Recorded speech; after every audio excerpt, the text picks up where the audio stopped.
Now I'm very pleased that we've got Captain Criss Turnipseed, the director of the Mississippi Highway Patrol Public Affairs Division, on with us. Good morning, Captain.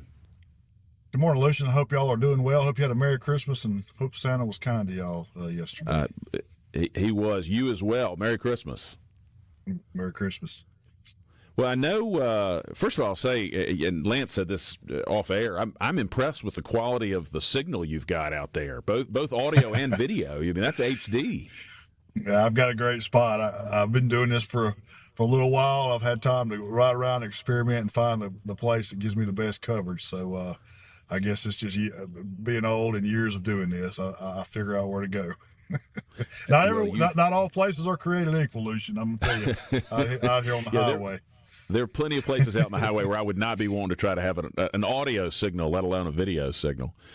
Well, yes, so tell us a little bit get about off the road. Exactly. So tell us a little bit about what MHP is doing during the holiday season. Well, we are, to kind of tell you right now, we're in the last day of our what we call our holiday travel period, and what that is basically we just kind of ramp up our enforcement guys out here on the road.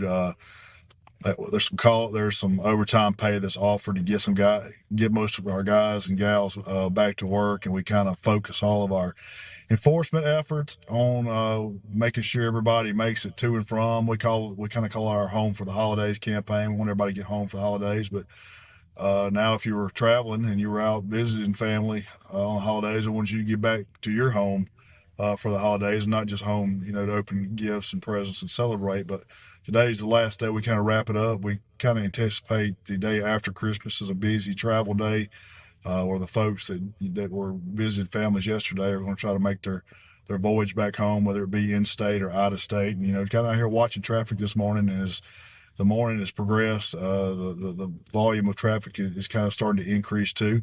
Some of us, the unhappy ones, you have to go back to work today. Some folks take an extra day off and kind of use this day to kind of adjust, clean up the wrapping paper and throw out all the extra and old food they might have had over the holidays and try to get their house back in order. But a lot of us got to go back to work today. So we're out here trying to make sure everybody makes it home. It was about an average, I would say, as far as travel flow and crashes. We're not complete with all of our numbers. We kind of monitor the crashes we have during these holiday stints, but we've had 4 fatal crashes over this 4-day period, which is that's awful for us. It is a disappointment. We always aim for 0, but we always say we have 1, and we feel like we missed our mark. So with 4 over this period, that's 4 less that are going to be around for that Christmas holiday next year. And that's the sad part about it, and the reality of what we have to deal with out here on the Mississippi Highway Patrol. That's awful, and you're absolutely right. 4 people who won't be coming home to their families. Is this the worst time of the year in terms of major accidents, or is it pretty consistent around year round? Well, statistically, and you can look at the stats over the different years. Christmas holiday, and then we have a couple days down here, then we jump right into New Year's. We'll kind of do a little abbreviated period for New Year's, but you've got one of the longest kind of holidays extended. A lot of people go from Christmas Eve all the way to New Year's Day, but I would just probably say the biggest traffic or the heaviest traffic we see is probably around Thanksgiving. Probably is a little bit to me in my experience. I've been on here 25 years. It's a pretty busy day. That's probably one of the busiest ones. Then when summer starts kicking off, Memorial Day is a pretty heavy day. But Christmas and the New Year's season ranks up there pretty high. A lot of people get where they're going. It's strange how these holidays work, because some of them you'll have really busy days before and after, and then Christmas is usually pretty quiet because everybody's home. There's not a lot of people out on the roads, like some of the summer holidays where people are just traveling, not nonstop. So it just depends on what people's plans are for the holidays. It's different every one. I hate to say, well, this one's the busiest and this one's the most dangerous holiday, because some of them have really surprised me over the years on the way they turn out.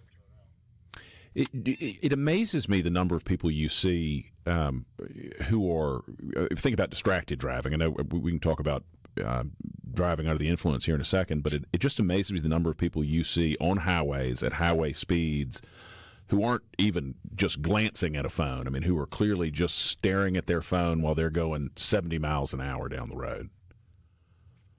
And that's a dangerous thing that's been introduced over us over the last decade. Something when I first got on, something we'd have to deal with. When we had some of those little Nokia cell phones back in the day, but it's nothing like when I started. It's nothing like it is now. And all you got to do if you want to get a big picture of it, I always laugh about this. I tell people this: all you do is walk into a restaurant and look around the tables and look how many people look on their phone. Well, that's pretty much what you're out here driving with on a day-to-day basis, and it's dangerous.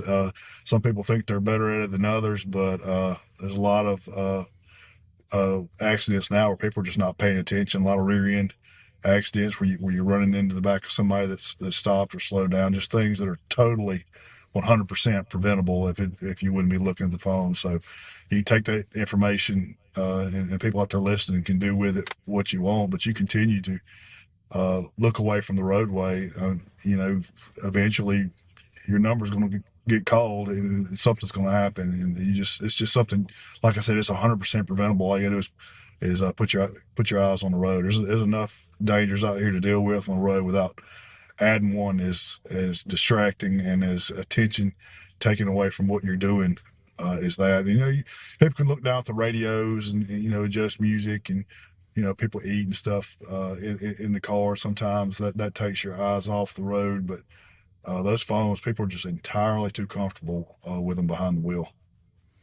And I don't think you appreciate, but I think most of us don't appreciate how fast that vehicle's going. You're in it, so you don't realize the number of feet you're traveling during the 30 seconds that in your mind, the only 30 seconds that you're looking down at your phone. I mean, you've gone, I don't know the distance, but hundreds of feet, I assume. And if somebody up in front of you has stopped or something's come onto the road, that could be the end or some pretty serious injury. So it's important that people are more careful there, I think. Yeah, the common statistic with that, I think it's like 55 miles an hour, 5 seconds. I mean, if you take your eyes off the road for five seconds, you've went 100 yards at 55. So I mean, That's if incredible. You're going 65 or 70, and you've looked at the same time, you've covered a lot more distance. And nobody out here, we always say, nobody would out here and try to drive up down the highway blindfolded for those lengths of distance. That's right.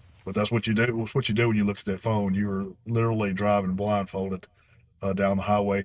And I will say that some of these cars now, my wife has one. The technology's different. If you got your cruise control on, they have the lane departure warnings, and I can't stand her car because it'll literally, if you get close to the center line, it will almost snatch you back to your lane, and it scares me because I'm like, I'm nowhere near the center line or the fog line when I'm driving, but it just it's very sensitive, and it will make you look up a lot more often than an old traditional vehicle when that steering wheel starts giving input, and you're like, well, what's going on? Or it'll automatically, if you got the cruise on, it'll reduce speed if you come up behind someone traveling slower in front of you. So they're trying to put some safety features in these cars to combat a lot of this distracted driving. I will have to tip my hat to them for that. But like I said, the best safety measure you can take is it's simple. Use the two eyes God gave you and look what's in front of you and respond accordingly. Yeah, no, that's good advice. That feature that pulls your car back, my wife has that, and it's a great feature for keeping people from being distracted. I find it problematic because I drive around a lot in Jackson, and we got a lot of roads where you can't stay in your lane. You got to be dodging those potholes, and I'm told there's a way to turn it off, but I think it's probably safer to have it. Yeah, it is, and I don't know how hers is on. I cannot stand when we go somewhere. I'm always given the driving job. I don't get to ride over there in the passenger side and look at my Facebook or whatever, so I have to drive. But it's one of the most annoying things because I'll be going straight down the road, and that thing's snatching right and snatching left, and I like to have total control over my vehicle, while I'm driving. That's I can just imagine, especially with your what we're trained experience, to I do. would think so. Yeah. Right. And I'm like, there's a gremlin in the steering wheel here. I don't know what's going on, but anyway. It'll jerk me back, if you don't put your turn indicator on, which you should always put your turn indicator on, but I'm bad to take an exit and not do it, and all of a sudden it's pulling you back to the left, which is jarring. Captain, you got time to stick with us for one more segment? No problem. Definitely. I'll be glad to. Hey, thank you. Y'all, this is Lucien Smith in for Paul Gallo here on the Gallo Radio Show on SuperTalk, Mississippi. Stick with us for more with Captain Criss Turnipseed. Good morning, everybody. This is Lucien Smith in for Paul Gallo here on the Gallo Radio Show on SuperTalk, Mississippi. Lance, as usual, you're killing it with those bumpers. Good well, music. Once I was able to get into the mouse and change some batteries out, I'm ready to go, baby. We'll get into all the good old fashioned work you were having to do to get the station running. Y'all, thank you very much, Captain Turnipseed, for sticking with us. Criss, tell us, are there areas of the state or particular interchanges that are y'all see more accidents than others, or that are particularly dangerous? That's an opinion question here, so don't write this. Intersections are generally to me the most dangerous areas on the highway. That's doesn't really have anything to do with the county or the city or what have you. It's just traditionally where we work some of our worst accidents, because you got two vehicles going in different directions, and usually if you have a collision there, it's usually a pretty bad one, especially at highway speeds. I mean, I go back and it's kind of cliche when you say it's different things, but I've seen some of the worst accidents in some of the places that you would never think somebody would crash. Or I've seen accidents on Bluebird days outside where everything is perfect. The driving conditions are excellent.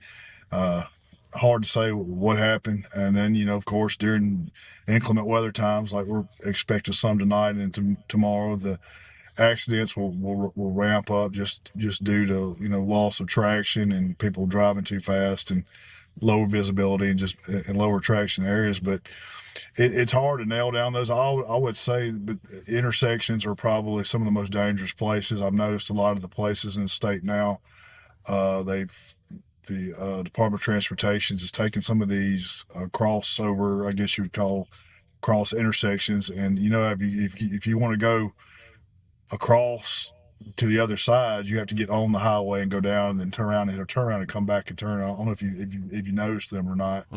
Or but there's a lot of those on some of these highways where you used to could just come up to an intersection and you could go across on a 4-lane, you go across 4 lanes of traffic, the highway continues across the other side.